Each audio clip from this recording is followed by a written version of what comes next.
Brought to you by the Las Cruces Sun News. This is Straight Shooter.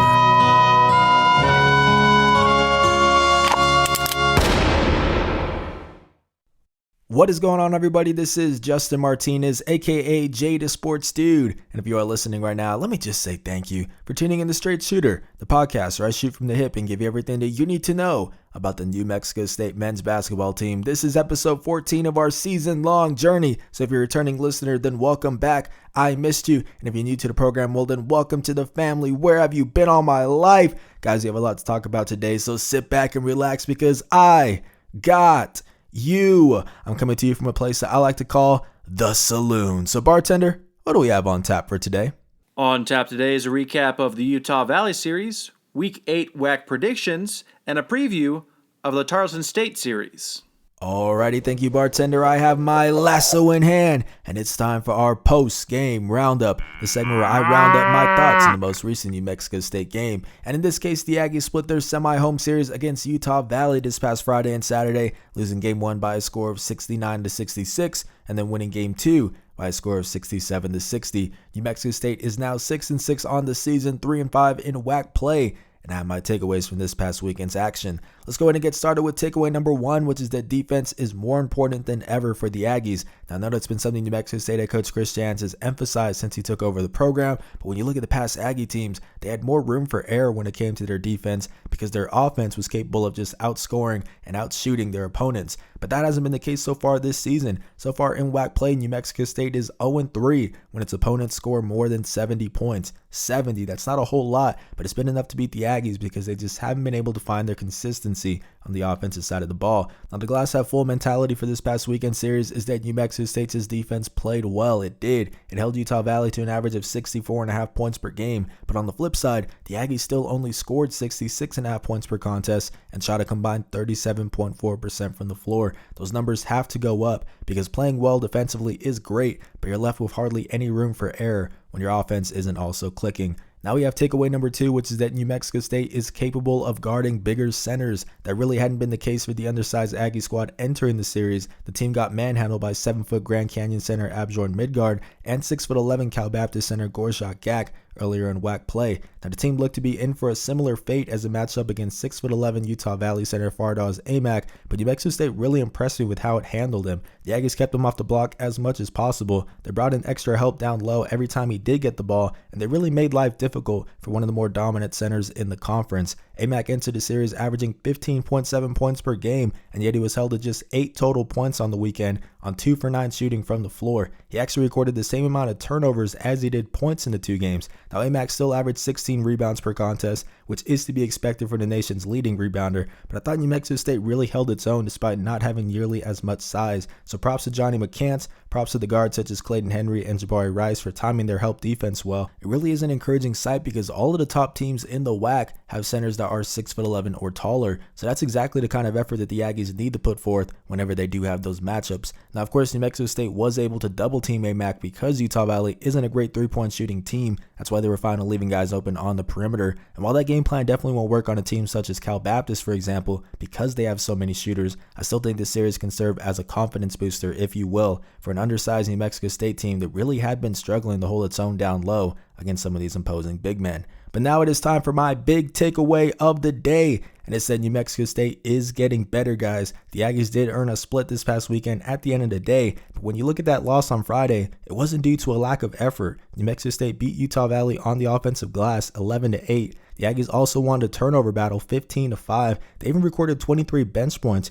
which is something they've struggled to do consistently this season. It was a good effort all around. They just couldn't hit a shot, as we talked about in that first takeaway. New Mexico State went 24 for 63 from the floor in Game 1, which is 38.1%, 7 for 29 from deep, which is 24.1%, and perhaps worst of all, 11 for 20 from the free throw line, which is only 55%. As bad as those splits are, I was fine with most of the looks. I think it's just a matter of shooting with more confidence, and that could be corrected much easier than trying to get somebody to play harder. Then you look at Saturday's win. New Mexico State won the turnover battle yet again. This time it was 14-9. They took good care of the basketball. They also held Utah Valley to just 60 points, and Trey Woodbury and Fardaws Amac only combined for 9 points. Those are two of the big three players on that team along with Jamison Overton. These are two good showings by New Mexico State, and that's honestly just as important as getting the win at this point, because as much as you want to have that treat every game like the Super Bowl mentality, the fact is that the only wins that really matter now for the Aggies are the 3 that they need in Vegas to get that automatic bid.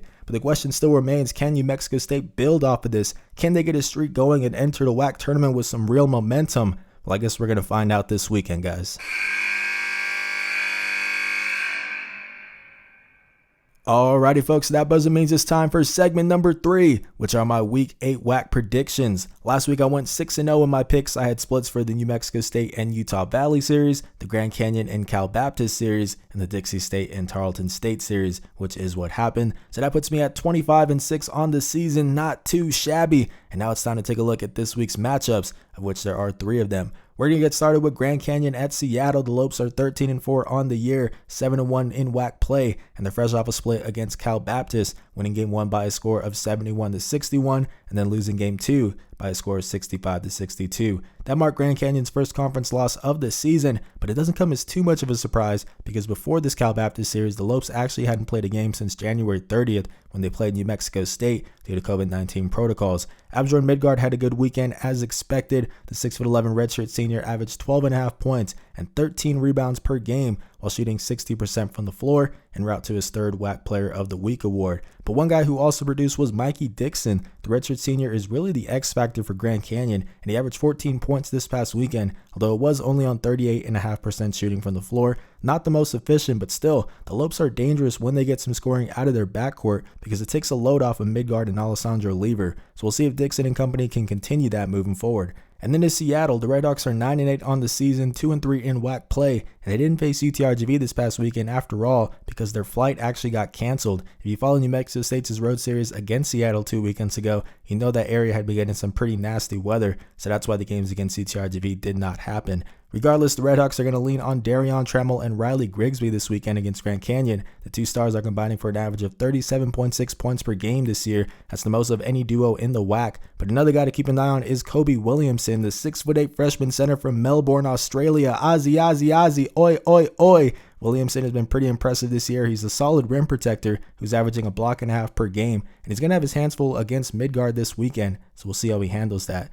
Now, the deciding factor for this matchup is going to be Seattle's ability to penetrate. The Lopes have a lot of size and length, and that causes problems for their opponents. The Redhawks offense is only as good as Darion Trammell is, so the question is, can he get into the lane and either finish over the trees or find an open teammate for a bucket? We'll see if the Lopes can contain him, because if they do that, they're going to be in great shape. Grand Canyon won't have its home court advantage in this one with all of those screaming fans, but I still think we'll see a split this weekend. Now let's move on to our series of the week, which is UTRGV at Utah Valley. The Vaqueros are 9-4 on the season, 2-0 in WAC play, and they finally get to play their first conference game since January 16th when they kicked off their conference run against Dixie State. Now, the team did play Dallas Christian this past Sunday, and it earned a 116-51 win. Sean Ray continues to be the go-to scoring option for the Vaqueros. He put up 19 points and 5 rebounds in the win. But another guy who stood out was Uche Dibiamaka. The junior guard recorded 15 points, 5 steals, and 5 rebounds in the winning effort. He's another player who plays well on defense, and that's really the MO for this team. The Vaqueros pride themselves in their ability to shut down opposing offenses, so we'll see if they can do that this weekend. Then there's Utah Valley. The Wolverines are 8-9 on the season, 6-3 in WAC play. And one guy who's looking to bounce back is Fardaz Amack. The 6'11" redshirt sophomore averaged 16 rebounds per game against the Aggies in this past weekend's series, which is to be expected from the nation's leading rebounder. But he really did struggle to generate his offense. Like I said in that first segment, Amack was held to 8 total points on 2 for 9 shooting, and he had the same amount of points as he did turnovers in those 2 games. He really got stifled against the Aggies, so we're going to see how he responds against UTRGV. Now, the deciding factor in this series is going to be whether or not Utah Valley can take advantage at the free throw line. 43.5% of the Wolverines' shot attempts come at the charity stripe. That ranks 3rd in the country. This team can get to the line at will, and UTRGV, probably the most aggressive defensive team in the WAC, is known for fouling. 25.5% of points scored against the Vaqueros come from the charity stripe. Now that sounds like a buffet for Utah Valley, right? Well, maybe not. Despite getting to the line with ease, actually making those freebies is anything but for the Wolverines. Utah Valley is shooting 61% as a team in that department. That ranks 342nd in the country. UTRGV's defense is ruthless. The Vaqueros make you work for every shot, but the one thing that they do give up easily is free throw opportunities. And if the Wolverines don't capitalize on those, they're going to be in some serious trouble this weekend. We're also going to see just how good UTRGV is because the team hasn't been tested in WAC play so far. I still believe the Vaqueros are one of the better teams in the conference, and I think we'll see them force a split in Orem. So that is going to do it for our look around this week's WAC matchups. We still have one more on the docket though, which is New Mexico State's road series against Tarleton State. I'm going to preview that in segment number 3. So without any further ado, let's get into it. Alrighty folks, so that buzzer means it's time for our third and final segment of the day, which is a preview of New Mexico State's 2-game road series against Tarleton State. The pair of contests are scheduled for Friday and Saturday. Both are tipping off at 6 p.m. Mountain Time, so let's jump right into it. The Aggies are 6-6 on the season, 3-5 in WAC play, and they split their semi-home series with Utah Valley this past weekend. Jabari Rice continued to lead the way for New Mexico State. He averaged 16 points, 5 rebounds, 2 assists, and 1 steal per game against the Wolverines, en route to a WAC Player of the Week nomination, which ultimately went to Grand Canyon's Abjorn Midgard. The 6'4" redshirt junior is just a stat sheet stuffer, and at this point it doesn't seem as if that heel injury that he suffered against Cal Baptist a few weeks ago is affecting him much, if at all, so that is a good sign for the Aggies. Now another guy who really shined was Evan Gilliard II. The senior point guard averaged 12.5 points, 2.5 assists, and 1.5 steals per game over the weekend. But what impressed me the most was the fact that he took care of the basketball, committing 0 turnovers. Now Gilliard has really become one of the most trustworthy floor generals in the WAC, so credit definitely has to be given to him for that. If you follow my Sun News Spotlight series that I do on lcsunnews.com, you know that I broke down some of his film 2 weeks ago, and his decision making really has improved since joining the team last season. Then there's Tarleton State. The Texans are 7-9 on the year, 2-6 in WAC play, and they're fresh off a split against Dixie State, their fellow WAC newcomer, winning Game 1 on Friday by a convincing score of 77-59 before losing Game 2 on Saturday by a score of 64-48. 2 totally different outcomes, and there really wasn't any one player who was consistently good for the Texans over the weekend. Montre Gibson entered the series averaging a team-high 14.8 points per game, and yet he followed up Friday's 16-point performance with a 9-point outing on Saturday. Really the star of Friday's win was Konstantin Dotsenko. The 6'7" sophomore dropped a career-high 23 points on 9 for 16 shooting, 4 for 8 from deep. This guy's a true stretch 4 who can really light it up when he gets hot, as we saw on Friday, but consistency is the key. Dotsenko only had 6 points in Saturday's loss, so we'll see if he can find his touch again this weekend, because that would really be big for Tarleton State.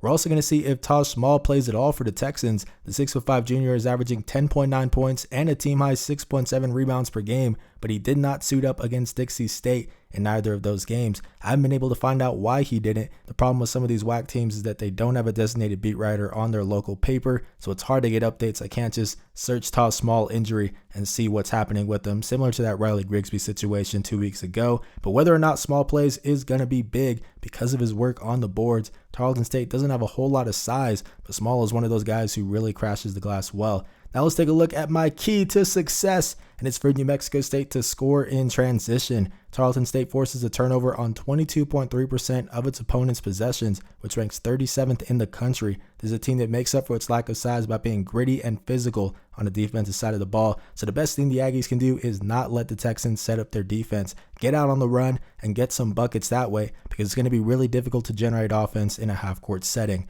But guys, now it is time for my prediction, so can I get a drum roll, please?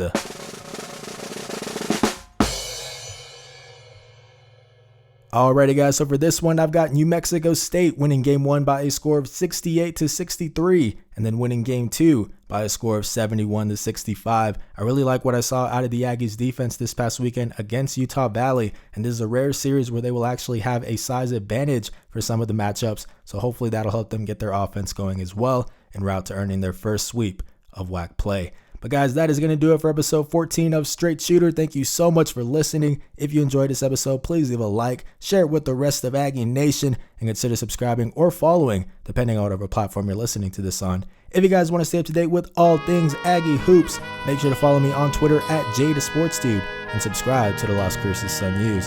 This has been Justin Martinez, aka JTheSportsDude. I'll see you guys next Wednesday. I'm out.